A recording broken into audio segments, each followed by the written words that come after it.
What's going on? Your boy Aiden. Welcome back to my YouTube channel.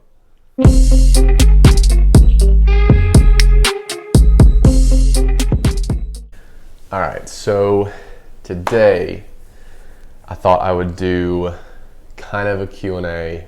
I decided to look up questions that are common for personal trainers. So when I was researching this and like looking up on websites and stuff, I found a website. It's from L.com, which I believe is like a UK magazine. But either way, so it's 6 questions you should ask your personal trainer before you fork out the money. So these are 6 questions that you should look for when you're looking for a personal trainer. Look to ask and get the responses that you want from the trainer. So let's get into it. Question number 1, what is your fitness specialty? So this is very important, especially when you're looking first into getting a personal trainer, is what kind of trainer are they? So you can get a general certification in just personal training, or you can get, you can be a strength and conditioning coach. But when it comes to just looking for a certified personal trainer, when you go in for a fitness consultation or whatever meeting that trainer does, ask them, or at least research ahead of time, what their specialty is. When it comes to a specialty, a lot of trainers, I guess some specialties that you'll see, some specialize in weight loss, some specialize in hypertrophy or strength training, some specialize in toning or HIIT style training, Tabata style, whatever it may be. Understand what specialization that trainer does or is known for. If that trainer is known for weight loss, make sure that lines up with your goal. Obviously it should be weight loss. Don't try and go to a trainer who's known to train, football players and, elite athletes and go to them for weight loss. Obviously, would they be able to do that for you? Sure.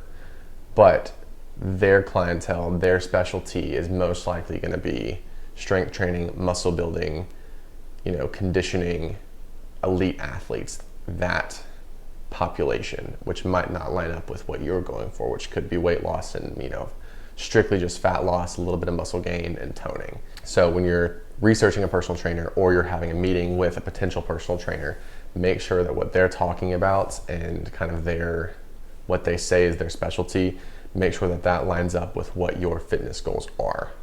Question number 2, what qualifications do you have? So being that you've already researched, I'm assuming, or at least been sent from a friend or whatever to a personal trainer, if they are working for a gym or working for some fitness facility, they're most likely going to already have to have had a certification or be certified. If it's a private thing and it's a friend or somebody related you to them, referred, and they do private practice or outside of a fitness facility to do it by themselves, make sure that they are qualified. Make sure that they're not just an athlete. Granted, they might have the knowledge for it. Make sure that they are certified in some way, whether it be through ACE, ACSM, NASM, which is what I'm certified through, whatever it may be. Make sure they are a certified personal trainer or CPT from an accredited organization, because that's just going to ensure that you are paying for what you're expecting and that they actually know what they're talking about, considering they've taken a test and they've studied and all that. Granted, you can have the same knowledge as a personal trainer and not be certified 100%. That can be the case, and if you're fine with doing that with somebody, go ahead. But just to make it safe, especially if you're just now getting into personal training, make sure that the person you are training with is certified and knows what they're doing. Credentials are just important, we'll leave it at that. Make sure they're certified. Question number 3, how do you assess clients? So this can vary. If the trainer works at a fitness facility, they most likely have a set way of doing fitness assessments that the facility itself mandates. If they do private sessions or private training, they have most likely their own assessment. But an assessment can include anything from a physical assessment to just a fitness consultation. That can be part of an assessment where they just ask you questions. But make sure that you understand how they assess their clients. Because if they don't do a physical assessment, but one of your goals is you want to see noticeable differences numerically in, your circumference of various body parts, and they don't do that as part of their assessment, they don't do measurements, waist measurements, arm measurements, anything like that, then they might not be the right trainer for you. If all they do is a fitness consultation and they just ask you about what your fitness goals are, and you want something deeper, you want that physical examination, then they might not be the right trainer for you. If you're one of those on the flip end and you don't want a physical assessment, and you just want to go in, do a workout, get out, that's fine. You might not want to pay for a trainer who their fees include a physical assessment. So make sure that you know how that personal trainer is assessing their clients and make sure it lines up with what you're wanting. Wow, I talk with my hands a lot. One of my favorite questions, question number 4, do you create meal plans? There's a boundary here. So personal trainers are not registered dietitians. Personal trainers, there's a legal line with where they can talk about food and diet with a client. I'm studying to be a registered dietitian, and I've been a certified personal trainer, but just because I have a degree in nutrition, my undergraduate degree is in nutrition, does not mean that I can give out specific meal plans, even for my clients. Personal trainers can reference resources that a client can go to for further nutrition information. They can give you general knowledge about, they can say, hey, you should try and eat healthier, or these are foods that I really like. These are the foods that I eat before a workout. These are the foods that I eat after a workout for XYZ reasons. They can tell you general nutrition advice, but they cannot prescribe you a meal plan. They cannot give you a diet plan. They can't say, this morning you're going to eat 2 chicken breasts with a cup of rice. They cannot do that. That is not within their scope of practice. Just understand the difference that personal trainers are not nutritionists. They are not dietitians. They cannot give you a specific meal plan. They can give you general advice, and they can tell you, in their personal experience, what they deem as healthy foods and what's best to eat before and pre and post workout. But they cannot prescribe you a diet. They can't do that. So understand what that trainer is doing. That was not really a great explanation. If you have any questions or need to make another video on the difference between a dietitian and a nutritionist and what a personal trainer can do, I can do that also. All right, this next one is very important. So number 5 is, how do you track fitness goals? So again, if a trainer works for a facility, they might have an online kind of database where they keep track of all the clients and their statistics and that kind of thing, their assessments, all that.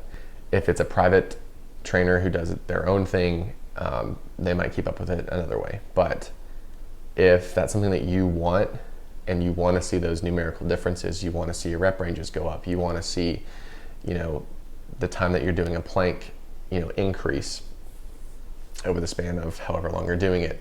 If you like to see those numbers and you like to see spreadsheets and you like to see the statistics and data, make sure that you're getting a trainer who does that or who is known to do that. I know that there are some trainers that probably don't keep up with the data that they should in terms of their clients and knowing if they're progressing or how they're progressing. So if that's important to you and you want to know those little numbers, make sure that you're getting a trainer and you're asking that question of, how do you keep up and how do you track our fitness goals or my fitness goal? Am I going to get an email once a week with an update of what we did this week and how I improved or how I didn't improve? Am I going to get a spreadsheet that you update every single day that I can see as you update it? Ask those questions of, how do you personally as a trainer track your clients? And lastly, question number 6. This is one of my favorite questions to ask when I'm doing my own fitness consultation with a potential client is, what's your preferred style of encouragement or motivation? So something that I always tell all of my clients or potential clients, I'm a very vocal coach. I'm a very vocal trainer. After we do one exercise, I am right in your ear saying, How did that feel? Is there any pain or discomfort? What did that feel like to you? Where'd you feel that the most? What's burning? What's hurting? I'm very, very vocal. I like feedback. Some trainers aren't like that. Some clients don't like that. Know how you like to be encouraged, because if you're in a hardcore workout, you are sweating, your heart rate is up, you can barely even breathe. Do you want a trainer who's going to yell at you to get out and squeeze out those last 2 reps?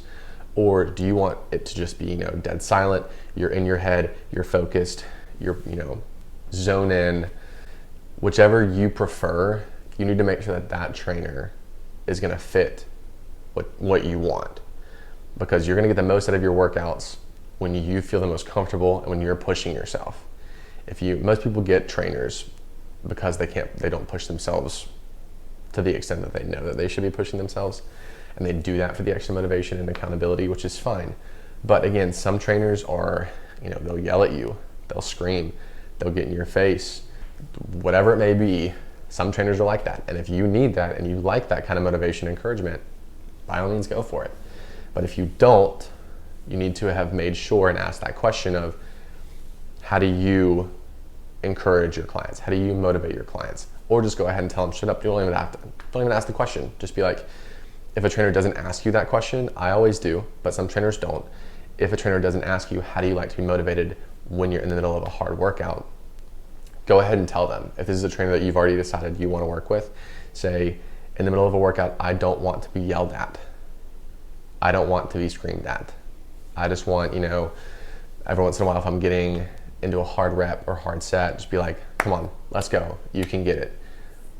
But you need to vocalize that. You need to tell them what you're expecting from them so they know how to best push you to get the results that you want. All right, that'll end the video for today. I hope that was insightful. That's not the right word. Hope that was beneficial for you guys.